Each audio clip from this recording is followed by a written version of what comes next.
தந்தி தொலைக்காட்சி நேயர்களுக்கு வணக்கம். நல்லதை சொல்வோம், நல்லதை செய்வோம், நல்லதே நடக்கும். ஒரு வாழ்க்கையில் நல்லது நடக்க வேண்டும் என்று சொன்னால் நல்லதை சொல்ல வேண்டும், நல்லதை செய்ய வேண்டும். அந்த அடிப்படையில் இன்றைக்கு 16/10/2016 ஞாயிற்றுக்கிழமை ரேவதி நட்சத்திரம் மதியம் 12:26 வரை, பிறகு அஸ்வதி நட்சத்திரம். இன்றைக்கு பண்டிதமணி மு. கதிரேசன் செட்டியார் அவர்கள் பிறந்த நாள். வீரபாண்டிய கட்டபொம்மன் அவர்கள் நினைவு நாள். அவர்களை நாம் நினைவு கொள்ள வேண்டும். பண்டிதமணி கதிரேசன் செட்டியார் அவர்கள் தமிழ் புலமை வாய்ந்தவர்கள். எங்கள் பகுதியிலே அவருக்கு சொந்த ஊர் மகிபாலன்பட்டி. கணியன் பூங்குன்றன் அவதரித்த அந்த மகிபாலன்பட்டியிலே பிறந்தவர்கள். வாழ்க்கையிலே மிக அற்புதமான கருத்துக்களை எல்லாம் தெரிவித்தவர்கள். நாமும் தமிழ் வளர பாடுபட வேண்டும், அவரை நினைவு கொள்ள வேண்டும் என்று சொல்லி வீரபாண்டிய கட்டபொம்மனுடைய நினைவு நாள். நாமும் வீரமிக்கவர்களாக வாழ வேண்டும். 8 லட்சுமிகளில் தைரிய லட்சுமி இருந்தால்தான் நாம் சேர்த்த செல்வத்தை காப்பாற்றி வைத்துக் கொள்ள இயலும். எனவே அந்த தைரியமும் தன்னம்பிக்கையும் நமக்கு வருவதற்கு இன்று வீரபாண்டிய கட்டபொம்மனையும் நாம் நினைவு கொள்ள வேண்டும் என்று சொல்லி இன்றைக்கு உங்களுக்கு சொல்ல இருக்கிற நல்ல கருத்து, பயனில்லாதவைகள் என்னென்ன அப்படின்னு தெரிஞ்சுக்கணும். ஓரெட்டில் ஆடாத ஆட்டமும், ஈரெட்டில் கல்லாத கல்வியும், மூவெட்டில் ஆகாத திருமணமும், 4 பிறக்காத பிள்ளையும், 5 சேர்க்காத செல்வமும், 6 சுற்றாத ஊரும், 7 எடுக்காத ஓய்வும், 8 நாம் ஏற்படுத்தி கொள்ளாத யாத்திரைகளும் பயனில்லாதவைகள் என்று சொல்லி இருக்கிறார்கள். ஓரெட்டில் ஆடாத ஆட்டம் அப்படின்னா சின்ன குழந்தை அது நோக்கத்துக்கு விளையாட விட்டுறணும். அப்போ தான் நல்லாயிருக்கும். கீழே விழுந்தால் உடனே நம்ம விழுந்துருச்சேன்னு சொல்லி நம்ம வருத்தப்படக்கூடாது. அப்படி விழுந்து எழுந்தால்தான் திரும்ப அது எழக்கூடிய ஒரு ஆற்றல் வரும். ஆடிக்கொண்டே இருக்க வேண்டும். ஓடி விளையாடு பாப்பா, நீ ஓய்ந்திருக்கலாகாது பாப்பா என்றான் பாரதி. அது மாதிரி அந்த 8 வயதுக்குள்ளே ஆடி ஓடி பழகணும். 16 வயதிலே கல்வி கற்று முடிச்சிடணுமா. அதுக்குள்ள கல்விகளை கற்கத் தொடங்கி அதற்கு மேலும் கல்வியை வளர்த்து கொள்ள வேண்டும். 8 வரைக்கும் கல்வி கற்காமல் இருக்கக்கூடாதான். 8 கல்லாத கல்வியும், மூவெட்டில் ஆகாத திருமணமும், 24 வயதுக்குள்ளே திருமணம் முடிஞ்சிடணும். இதெல்லாம் முன்னோர்கள் சொல்லிய கருத்து. அப்படி இருந்தால்தான் குழந்தை பேர் சீக்கிரம் கிடைக்குமா. 4 பிறக்காத பிள்ளையும், 32 வயது தாண்டிச்சுன்னா பிள்ளை பிறக்கிறது அரிதுன்னு சொல்லி அந்த மருத்துவர்கள் எல்லாம் சொல்வார்கள். அதிலே பிள்ளை பிறந்து விட வேண்டும். 5 சேர்க்காத செல்வமும், 40 வயதுக்குள்ளே நம்ம பாடுபட்டு செல்வம் சேர்த்துடணும். உழைப்புக்கு முக்கியத்துவம் கொடுக்கணும். உழைக்கும் காலத்தில் உறங்க நேரிட்டால் உறங்கும் காலத்தில் உழைக்க நேரிடும் என்று ஒரு வாசகம் உண்டு. அதனால் இந்த 5 40 வயதுக்குள்ளே நம்ம செல்வம் சேர்க்க வேண்டும். எப்படியாவது பாடுபட்டு அந்த தேடிய செல்வத்தை எல்லாம் பாதுகாக்க வேண்டும். 6 சுற்றாத ஊரும், 6 48 சுற்றுப்பயணங்கள் செய்ய வேண்டும். எல்லா ஊர்களுக்கும் சுற்றி பார்த்து விட வேண்டும். ஆசைகள் எல்லாம் தீர்த்து கொண்டு விட வேண்டும்.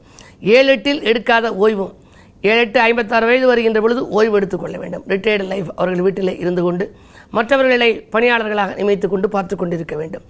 8 ஏற்படாத யாத்திரையும், காசி போன்ற புனித யாத்திரைகள் 8 ஏற்படுத்திக் கொள்ள வேண்டும். இப்படியெல்லாம் செய்யாவிட்டால் பயன் இல்லை. எனவே பருவத்தை பயிர் செய் என்றார்கள். பருவம் பார்த்து பயிர் செய்ய வேண்டும்.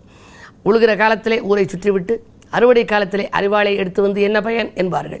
அதுபோல் எந்த காலத்தில் எதை செய்ய வேண்டுமோ, எது எப்பப்போ எப்படி செய்ய வேண்டுமோ அதை அப்பப்போ எப்படி செய்ய வேண்டும் என்று செட்டிநாட்டு பகுதியிலே சொல்லுகிற ஒரு வாக்கியம். எனவே செய்யக்கூடிய நேரத்தில் நாம் செய்ய வேண்டும், பருவத்தை பயிர் செய்ய வேண்டும் என்பதற்காகத்தான் இந்தந்த காலங்களில் இன்னெல்லாம் செய்தால் நலன் கிடைக்கும், பலன் கிடைக்கும் என்று முன்னோர்கள் சொல்லி வைத்திருக்கிறார்கள் என்ற முத்தான கருத்தை தெரிவித்து இன்றைய ராசி பலன்களை இப்பொழுது உங்களுக்கு வழங்கப் போகின்றேன்.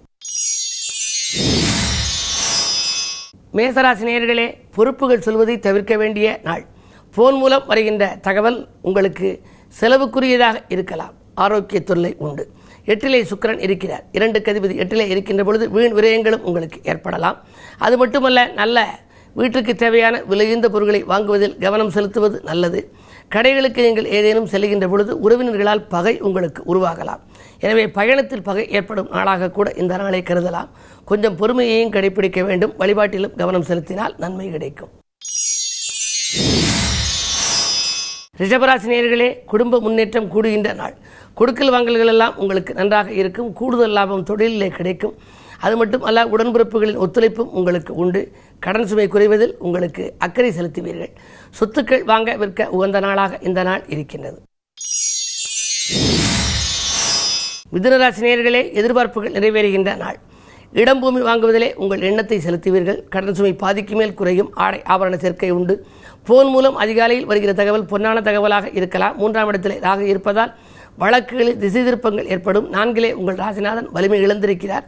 ஆரோக்கிய தொல்லை மட்டும் உண்டு. மருத்துவ செலவுகள் தவிர்க்க முடியாததாக அமையும்.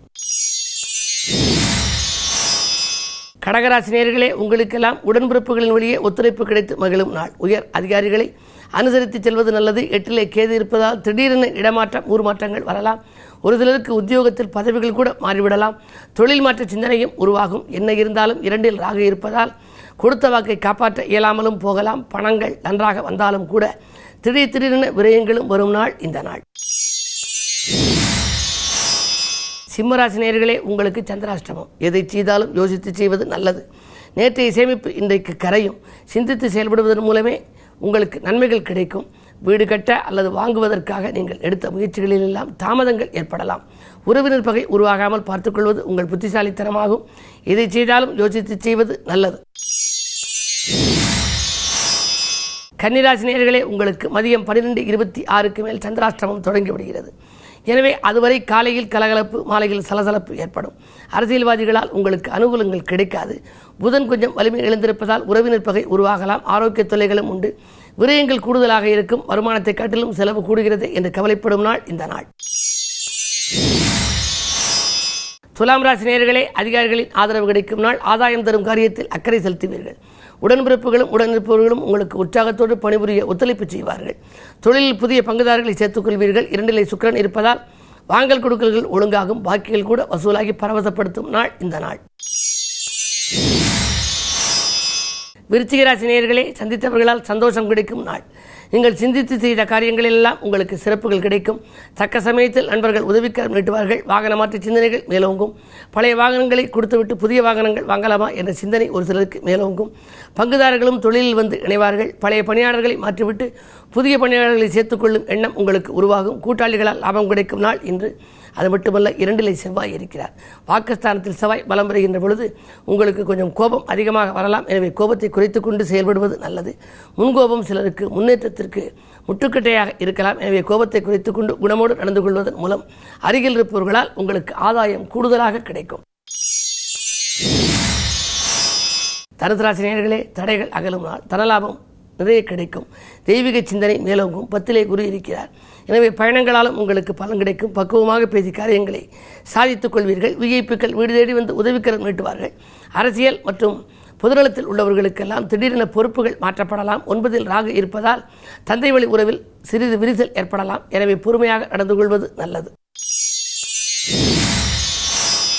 மகர ராசி நேயர்களே, உங்களுக்கெல்லாம் அதிக முயற்சி எடுத்து அனுகூலங்கள் கிடைக்கும் நாள். எதற்கும் ஒரு முறைக்கு பல முறை முயற்சி எடுத்தால்தான் இன்றைக்கு அனுகூலங்கள் கிடைக்கும். வருமானங்கள் ஓரளவு தான் இருக்கும். திருப்திகரமாக இருக்கும் என்றாலும் கூட தேவைக்கேற்ற பணம் வந்து சேருமா என்பது சந்தேகம்தான். பிள்ளைகளால் தொல்லை ஏற்படலாம். பிள்ளைகளை உங்கள் மேற்பார்வையில் வைத்துக் கொள்வது நல்லது. இல்லையில் பிரச்சனைகளை சந்திக்க நேரிடும். கட்டிடப்பணி பாதியிலேயே இருக்கிறது என்று கவலைப்படுவீர்கள். சனியின் பார்வை உங்கள் ராசியில் இருப்பதால் சஞ்சலங்கள் அதிகரிக்கும். இரட்டித்த சிந்தனை ஏற்படும். எதை செய்தாலும் இதை செய்வோமா வேண்டாமா என்ற சிந்தனை ஏற்படும். நேர்மறை சிந்தனையில் இயங்குவது நல்லது. கும்பராசி நேயர்களே, உறவினர்களை சந்திப்பால் உள்ள மகிழும் நாள். உள்ளத்தில் நினைத்ததை உடனடியாக செய்து முடிப்பீர்கள். நினைத்த காரியம் நினைத்தபடியே நிறைவேறும். அந்நிய தேச யோகம் கூட ஒரு சிலருக்கு உண்டாகலாம். அந்நிய தேசத்திலிருந்து வரும் அழைப்புகளை ஏற்றுக்கொள்வதா என்று நீங்கள் சிந்திப்பீர்கள். அஷ்டமத்தில் வியாழன் இருந்தாலும் கூட சுயஜாதகம் பலம் பெற்றிருந்தால் நீங்கள் துணிந்து ஏற்றுக்கொள்ளலாம். ஜென்மத்திலே கேது 7ல் ராகு இருப்பதால் நாகசாந்தி பரிகாரம் உங்களுக்கு நன்மைகளை கொடுக்கும். வெளிவட்டார பழக்க வழக்கம் விரிவடையும். மீனராசி நேயர்களே, உங்களுக்கு மிகச்சிறந்த நாள். விரயங்களிலிருந்து விடுபடுவீர்கள். வெளிப்புணர்ச்சி இல்லை என்றாலும் கூட உங்களுக்கு வருமானம் கூடுதலாகவே உங்களுக்கு கிடைக்கும். வீட்டு தேவைகள் உங்களுக்கு அதிகரிக்கலாம். உத்தியோகம் மற்றும் தொழிலில் நல்ல மாற்றங்கள் உருவாகும். பதவி உயர்வு வருவதற்கான அறிகுறிகள் கூட தென்படுகின்றன. விஐபிக்கள் வீடு தேடி வந்து நீங்கள் எதை செய்ய நினைத்தீர்களோ அதை உங்களுக்கு எளிதில் செய்து முடித்துக் கொடுப்பார்கள். அதிகாலையில் வரும் அலைபேசி வழி தகவல் உங்களுக்கு ஆச்சரியம் அளிக்கலாம். விட்டுப்போன சொந்தங்கள் எல்லாம் மீண்டும் வந்து இணையலாம். ஆடை ஆபரண சேர்க்கை உண்டு. மேலும் விவரங்கள் அறிய தினத்தந்தி படியுங்கள்.